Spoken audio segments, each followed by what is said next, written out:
tutti, ringrazio di essere venuti alla presentazione ufficiale della nascita del comitato non CPL. Questo comitato è nato ovviamente per le ragioni che credo ognuno di noi sappia, ma è opportuno ribadire ancora una volta. Noi riteniamo che localizzare quell'impianto in quella zona sia una cosa che non va bene per una serie di motivi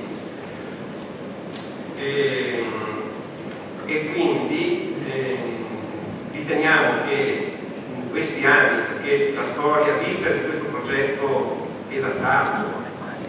e nel corso del suo iter si è anche modificato, era partito come un tipo di progetto e ci troviamo un progetto completamente diverso e molto più invasivo e dal nostro punto di vista pericoloso. Ecco, allora, in una città che fino ad oggi è rimasta a guardare per una serie di motivi che non è il caso di ricordare, un gruppo di persone, insomma noi i 5 che hanno costituito formalmente questo comitato, un comitato che sarà aperto all'adesione di tutti quelli che vorranno dare la loro disponibilità e la loro voglia di mettersi in gioco, abbiamo pensato che insomma si doveva fare qualcosa, sostanzialmente questo. Allora, l'idea che noi abbiamo è che le cose per come si sono mosse fino ad ora non va bene. È arrivato il momento in cui bisogna trovare un accordo fra tutti i soggetti che interagiscono all'interno del comune di Chioggia.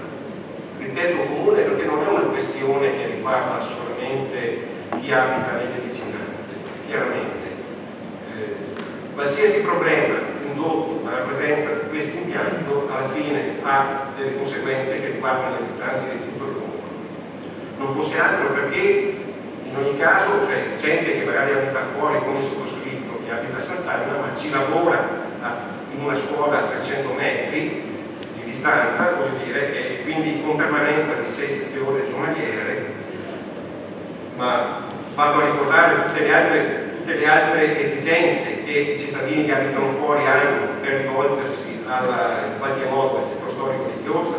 Ecco, quindi è una questione che riguarda decisamente tutti gli abitanti del comune e il nostro obiettivo è quello di raggiungerli tutti.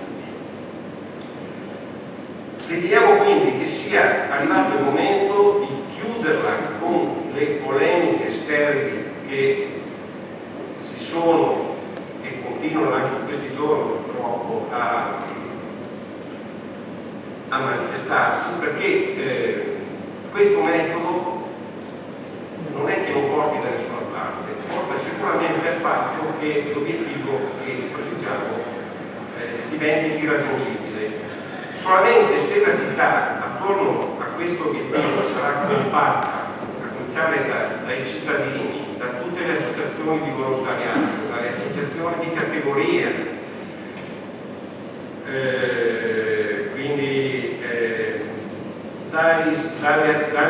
cosiddetti partiti, quindi gruppi di rappresentanza diretta dei cittadini, ecco, solamente se noi riusciamo a mettere assieme